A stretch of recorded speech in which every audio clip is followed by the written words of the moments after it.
So these PPs and concessions can really change the reality in the regions where they are at. We have seen in the region a growing number of projects in the subnational administrations, and then we ask ourselves, these subnational institutions or administrations are ready to move forward with these PPs and with all needed conditions so that they can be successful? Are the local administrations meeting all those requirements? So that's what we are going to discuss here with our special guests for this discussion. We will have with us Priscila Romano. She is the Executive Secretary for PPP and the Bahia State in Brazil. Also, Lamine, he's a Deputy Director for Brazil of the French Agency for Development. Veronica from Cruz, Rios, she is the Secretary of Fostering and Partnership with the Private Sector for the Regional Development Ministry, and Catherine Chacon, she is the Director of Private Participation and Infrastructure at the National Department of Planning in Colombia. I already thank you all very much for your participation, and I would like to start the panel with Priscila Romano so that she can start with her initial remarks. Priscila. I followed up and closely the development of activities in the state of Bahia. And you know, your operations are very well succeeded in the PPP's agenda, and you have some of the best examples of successful PPPs, especially social infrastructure, which is very important when you think about subnational projects. Bahia invested in technical and institutional training of its staff and also institutional governance and guarantee structuring. The idea here is to hear from you your experience in all of these topics that I mentioned, how these variables, technical training, guarantees, and institutional governance have affected in the positive results of Bahia's administration and PPPs.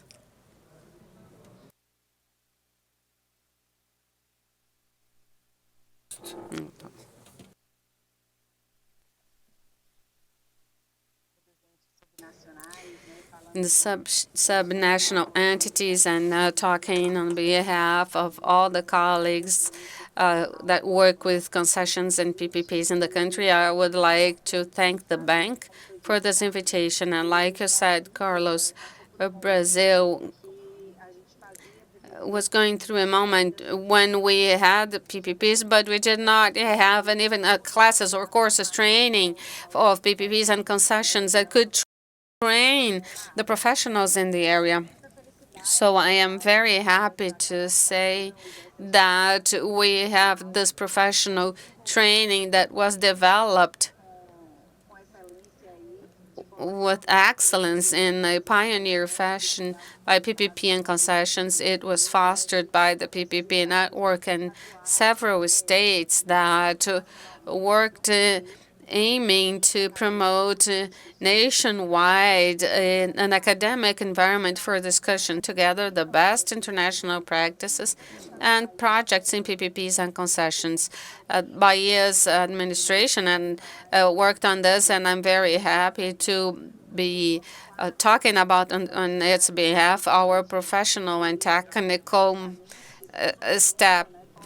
I'm sorry, we are having technical problems. We cannot get the sound. Just 1 second, please. Hold while we take care of technical issues.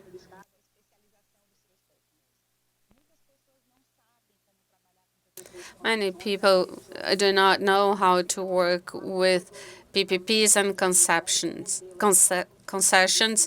This is very specific with a specific financial model. We have legal particularities that need to be approached and allocated. And it is very important that those that work in the PPP's contracts really understand how to handle these tools.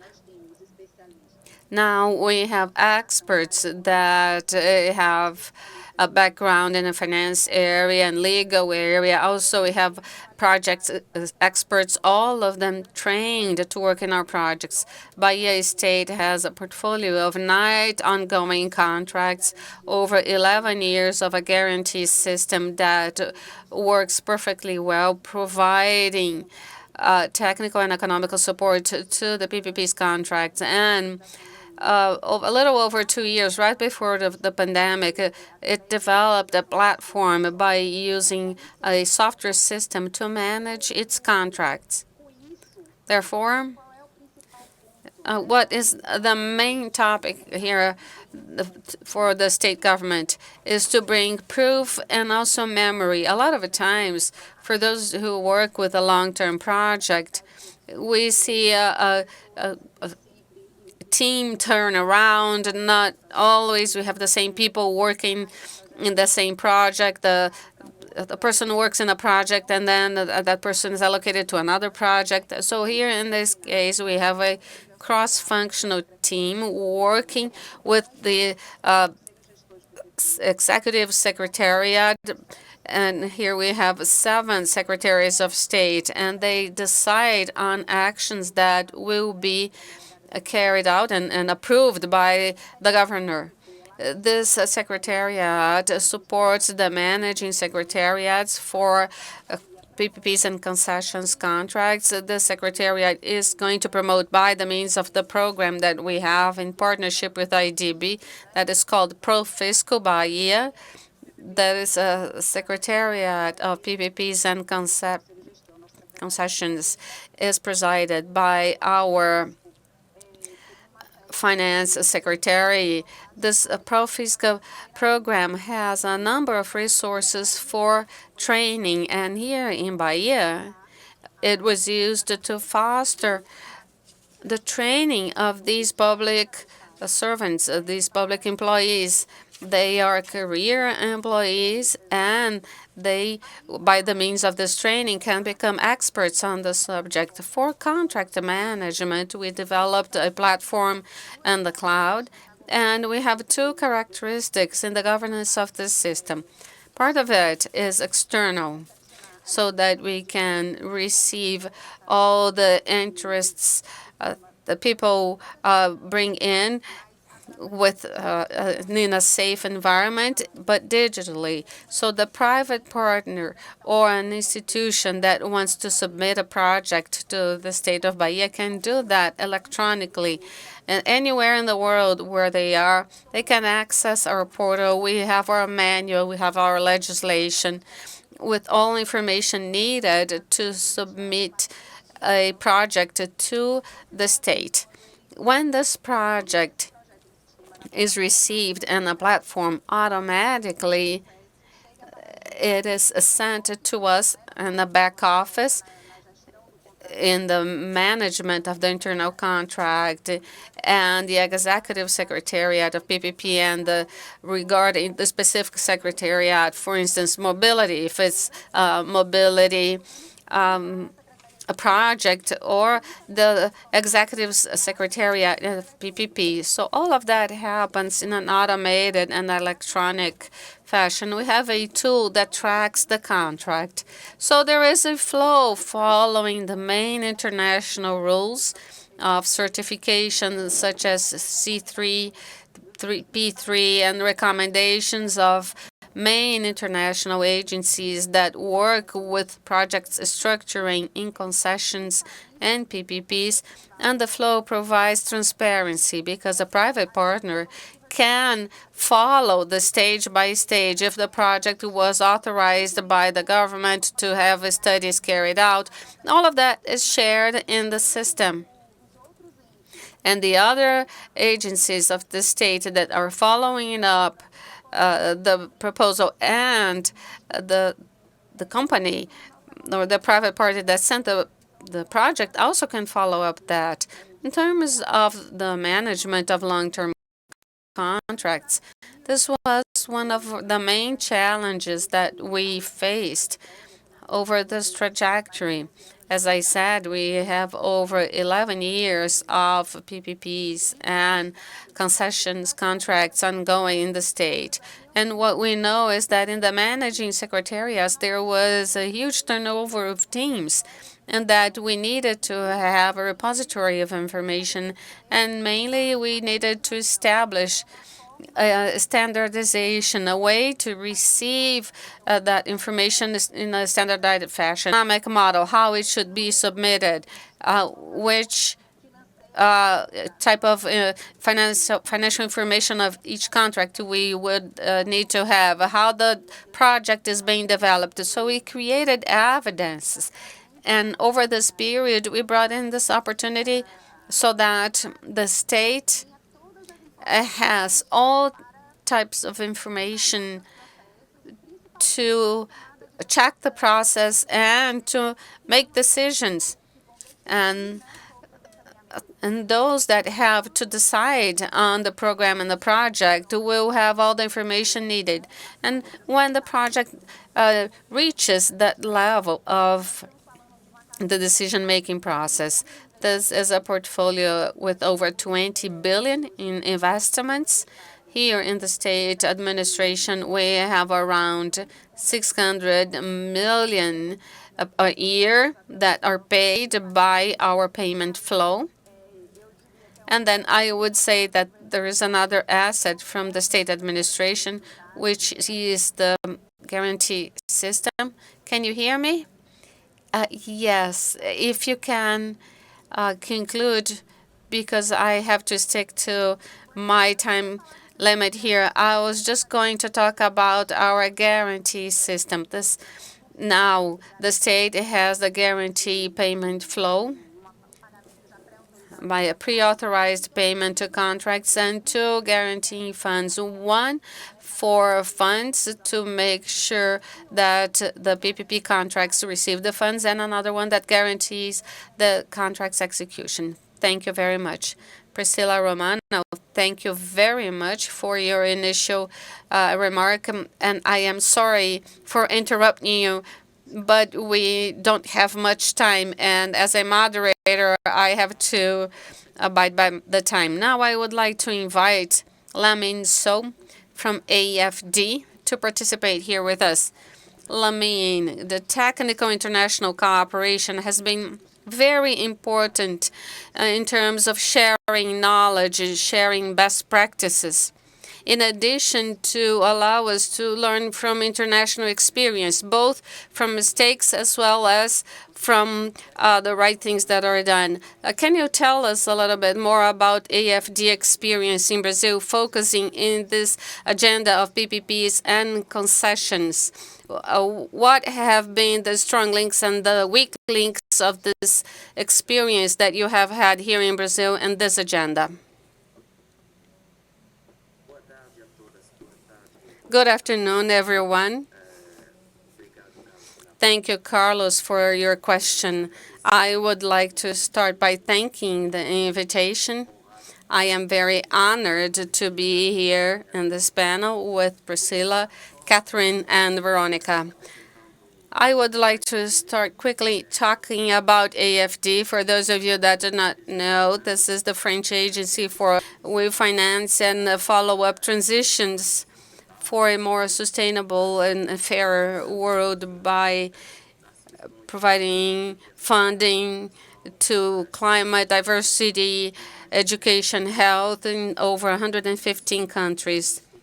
And all of this approves France's committee to 2030 SDGs. Now, talking about our experience in Brazil, it is obvious that PPPs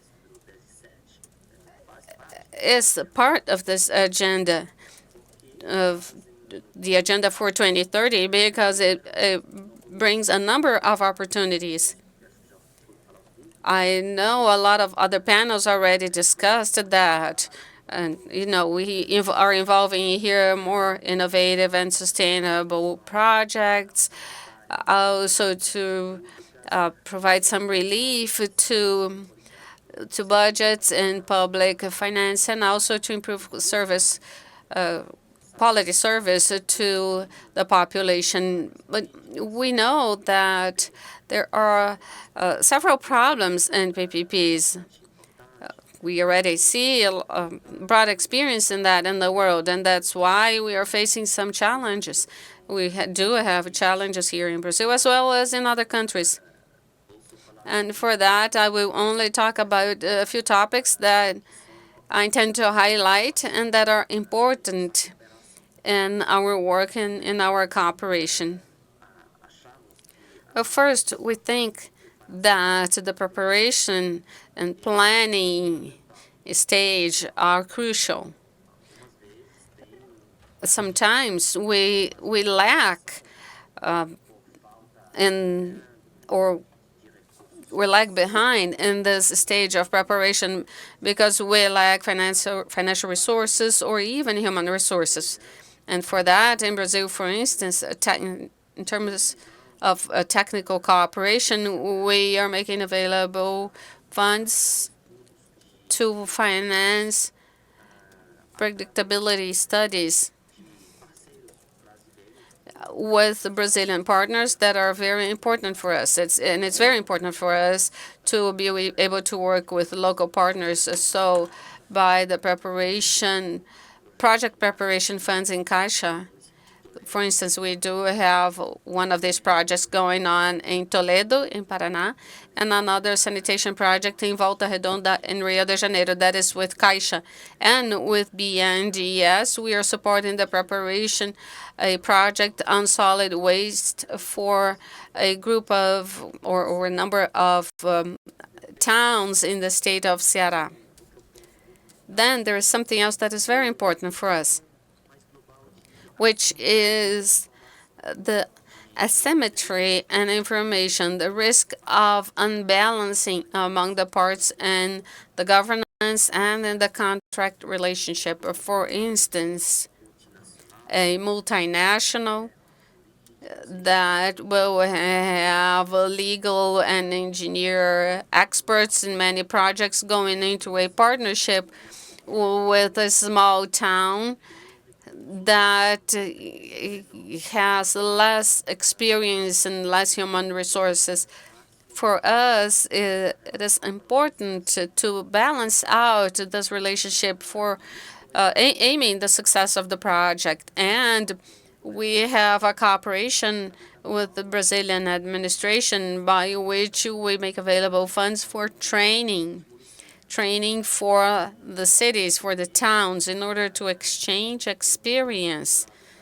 And our side, of course, we bring in the French experience with French experts to bring in successful cases and also failure cases, because we have both of them in France, of course.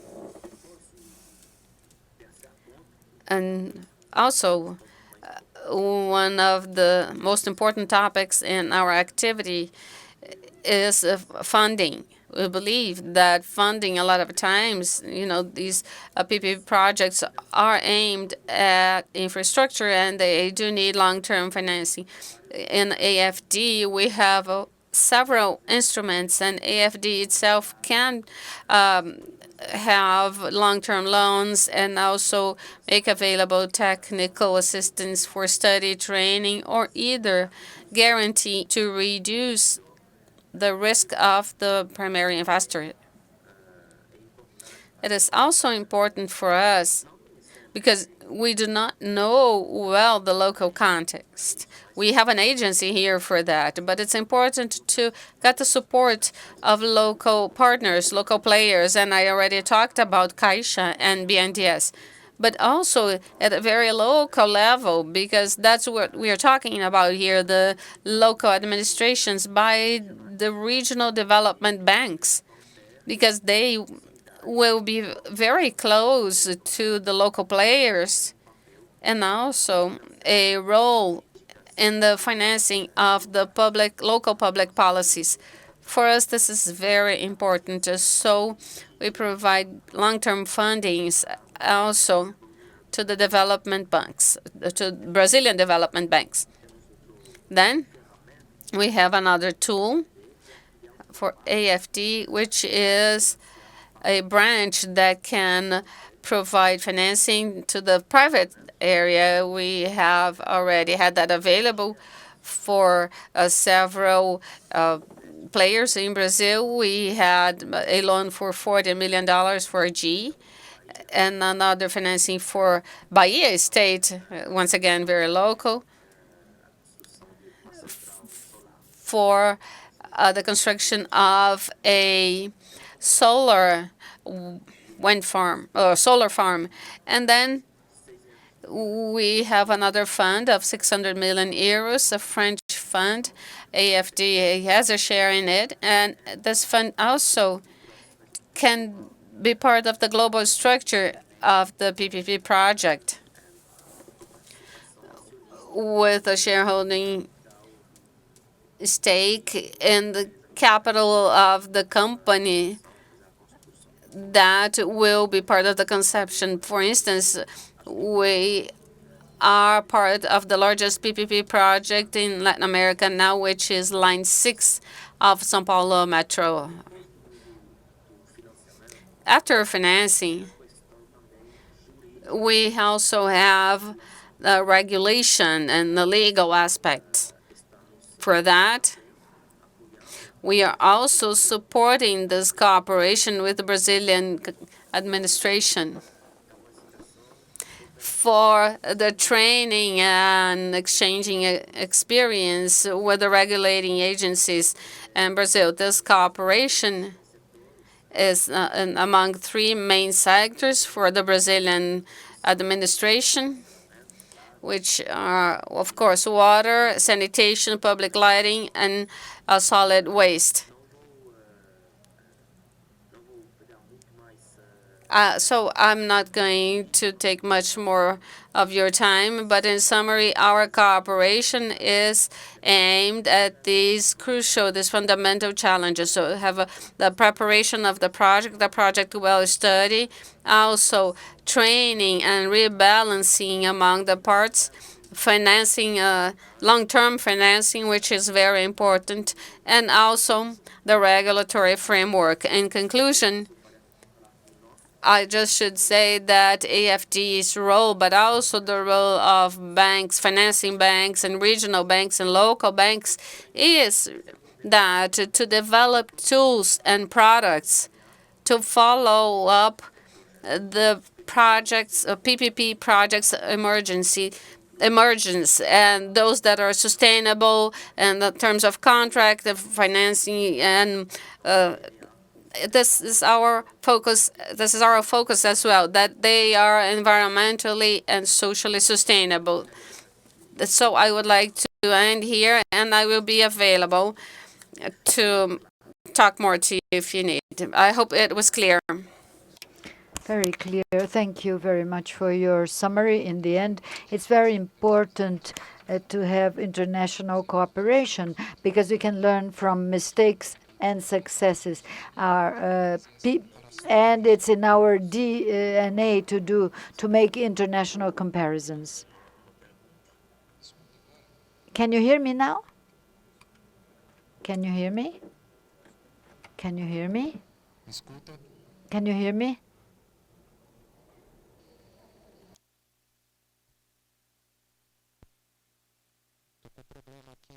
We have a problem with the mic here. Now I can hear you. Now I can hear you. Okay. Okay, thank you very much for your participation, for having summed up, and also for having made it clear both the solutions and the challenges. It's very important to learn from mistakes, from international mistakes. We have a global vision because we can learn from other countries' mistakes. You mentioned funds to structure projects, and I'd like to go back to this experience when we think about subnational governments. I'd like to invite Veronica Rios from the Regional Development Ministry, as FAP, the Project Structuring Fund, as it is known in Brazil from the federal government, has been an important player to structure PPP and concession projects, especially at local level. And many of these projects have had an important participation from the Regional Development Ministry. Could you please emphasize the main lessons learned from the Regional Development Ministry and the Project Structuring Fund, and which are the main challenges to scale up the ministry's action so that structured projects are properly implemented at local level, because good structuring is good, but implementation may take several years, and that should be well thought of since the beginning. Veronica, you have the floor. Good afternoon. Good afternoon, Carlos. I wish to salute all the members of the panel for being here with me. I'd like to thank the IDB for the invitation and to be able to share the Brazilian experience with other participants of PPP Americas. I'm very pleased to have other women in the panel. Lamine is a minority here, and Ministry has been working to support subnational governments, state and local governments. As you know, Brazil is a federation with 3 government levels. We have 27 states and 5,570 municipalities. We have continental dimensions, and we are very diverse as far as the territory and development levels are concerned.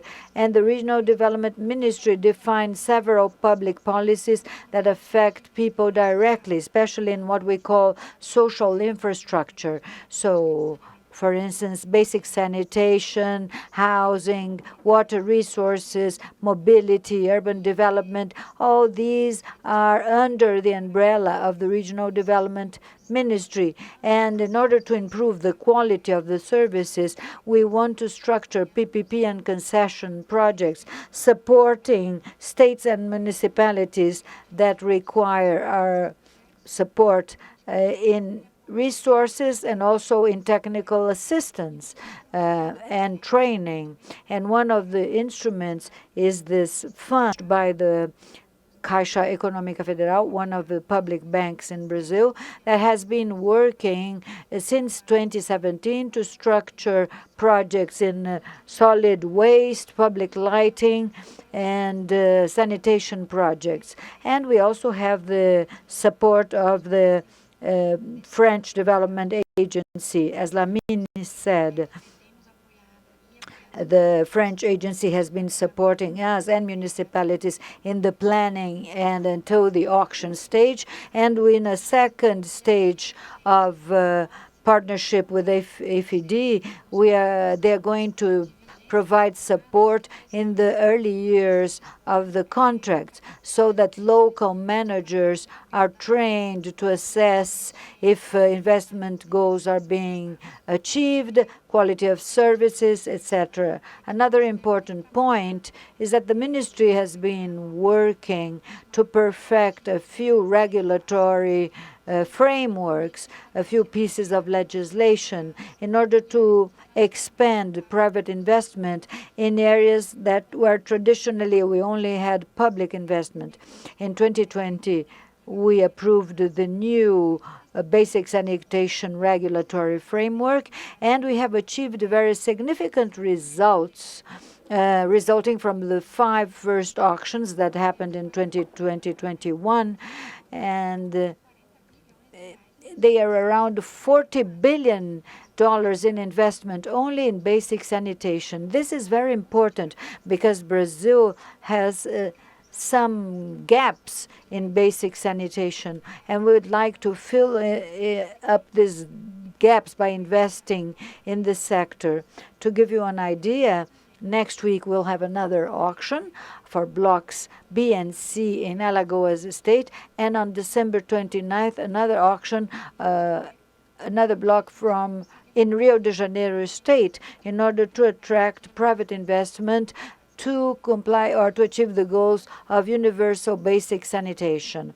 Furthermore, we have a portfolio of investments developed with the Brazilian Social and Economic Development Bank that has managed several projects in public lighting, sanitation, etc. We have been very successful in the auctions.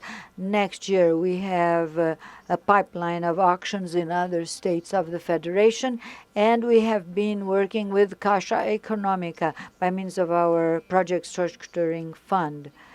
I'd like to share that the need for resources is still huge, and at the federal government we have a potential around $1 trillion reals in water, sanitation, management of solid waste, etc.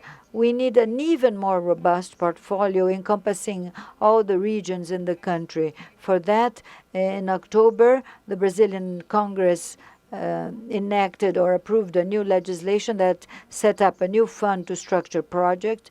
And in addition to, from the resources of the FAB, around 200 million reals, we'll have another 250 million reals to allow local and state level governments to have PPPs and concessions, and the fund will grant guarantees for PPPs. So this new fund brings this possibility or opens this possibility because, you know, the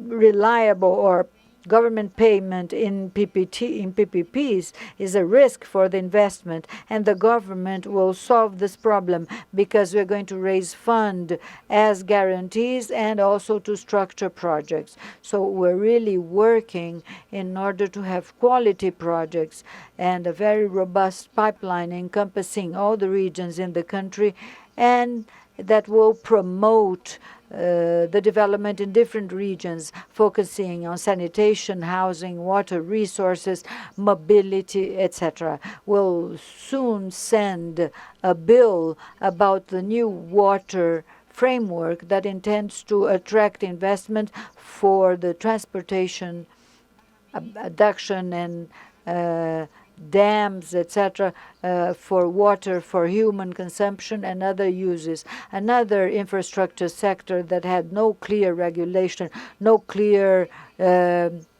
legal framework. Now that's another step we're making in that direction. So we'll have lots of news in the next days at federal government level.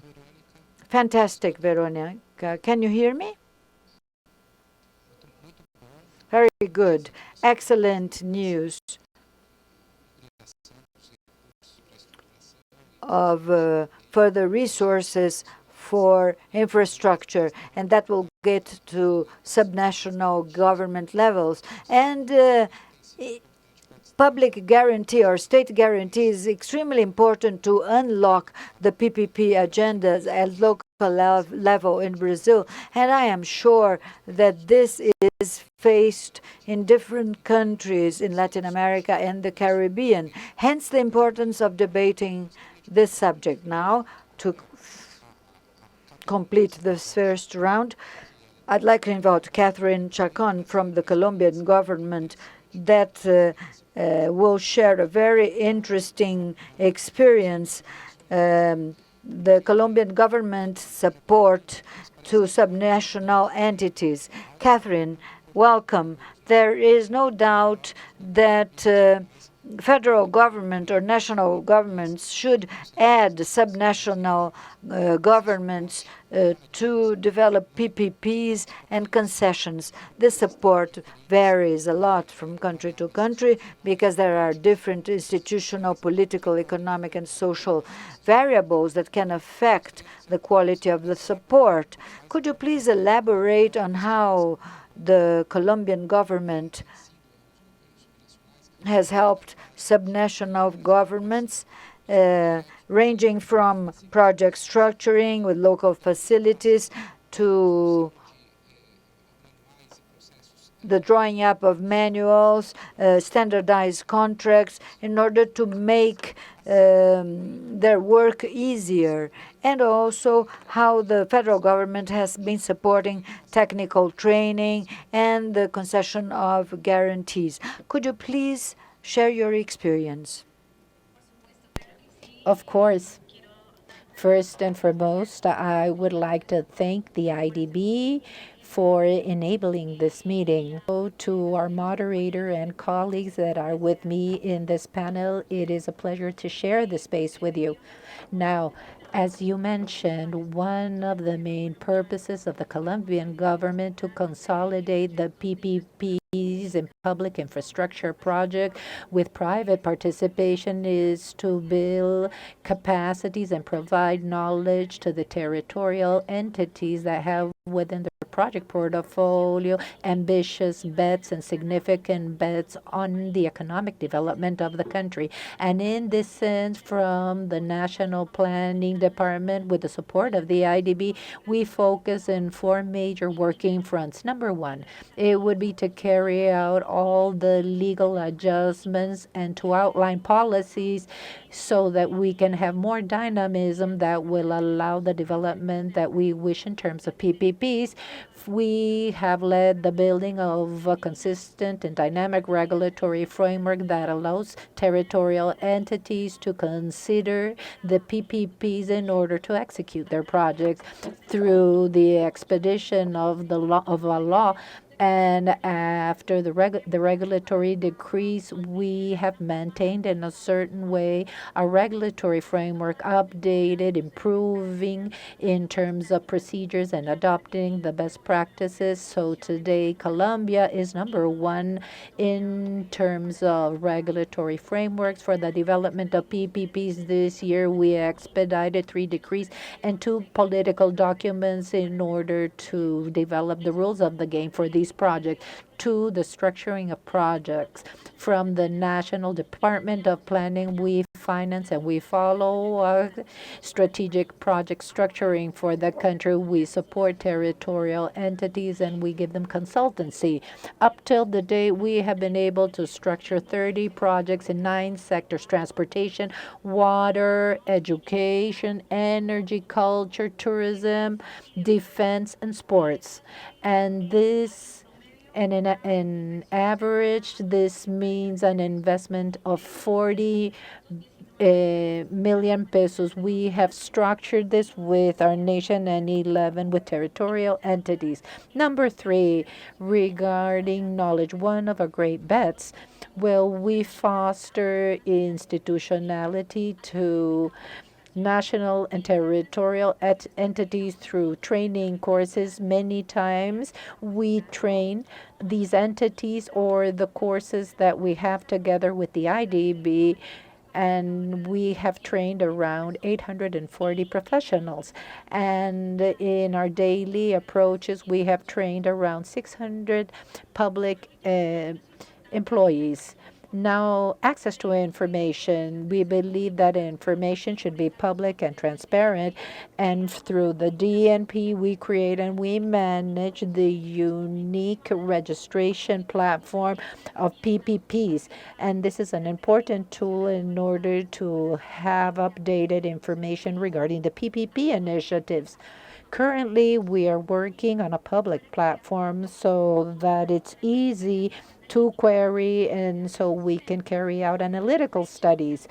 Up till the date, we have registered 817 initiatives, out of which 133 initiatives are being structured, and 41 of these projects have already been contracted and under execution.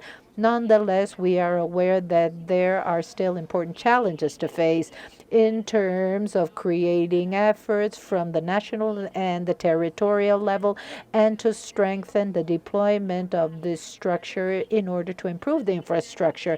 And this is why I would quickly like to focus on three challenges. One, institutional challenges, and we see that there are no entities, units, or teams that are geared toward facilitating and consolidating PPPs in the country. This is why in Colombia we will initiate a study that will allow us to define the institutional framework, operational framework, and the organizational structure so that we can consolidate the PPP schematic in Colombia. We see that there are still limited technical capacities in our country, and precisely because of this, we should continue strengthening this focus on knowledge transference. Number two, the political challenges. Specifically, we can see that there are a number of challenges in the social sectors where still we do not have a long-term planning. We need a plan that guides projects and policies that we need for the long term that goes beyond presidential elections. And we're also conducting sectorial studies to identify the needs in every sector and master plans in order to build a roadmap, a long-term roadmap, in order to define the investments and the support that we can provide to different governments. And last but not least, we have budget, but the gaps in infrastructure are still important, and there are also important constraints we're facing, mainly after the pandemic, and not all public works can be executed. And for this reason, we're identifying alternative sources that can support us to leverage major projects. And we have identified the financing projects. We can focus on green bonds, green projects to leverage financially the projects we have in the country with all the social and environmental safeguards that have been established at a global level. And we are also promoting the use of certain financing instruments for urban development, such as contributions on valuation, urban taxes, public works, and other instruments that can contribute to leveraging these projects in these countries. And, well, I hope I've given you an overview of the key areas we have been focusing on, and of course, I'd like to invite you to join efforts and work together in the region. Thank you very much for your attention.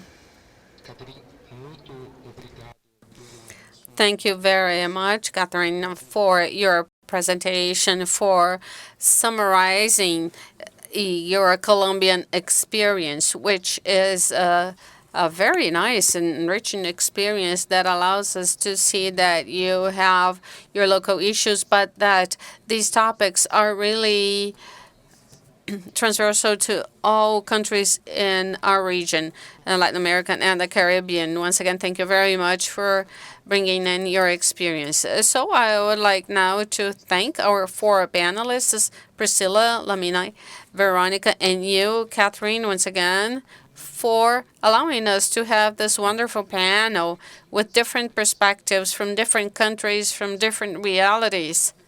And that only proves the importance of having such an event like this one, PPP Americas, and the IDB role as well with several countries and several projects, turning this PPP's agenda even stronger. And to conclude, it seems clear to me that we really need to strengthen the agenda of PPPs and concessions, and therefore we need to improve the technical and investments and the regulations in states and provinces and also in the different regions, as well as to have appropriate tools and policies for this purpose. And there is a very important role for national administrations and multilateral organisms to support the subnational administrations to be successful in this agenda. On the other hand, it's important that the subnational administrations also do their homework and prove a strong commitment to all these variables, all this agenda, because we are going to have growing competition within countries and among countries to attract private investment in infrastructure, especially in a fiscal restriction context such as we had before the pandemic, and it is even deeper now, and we'll face greater challenges in that sense. So we will now conclude the panel. Thank you very much for participating, and thank for our audience. And once again, I congratulate IDB for this initiative. Thank you very much, and see you next time.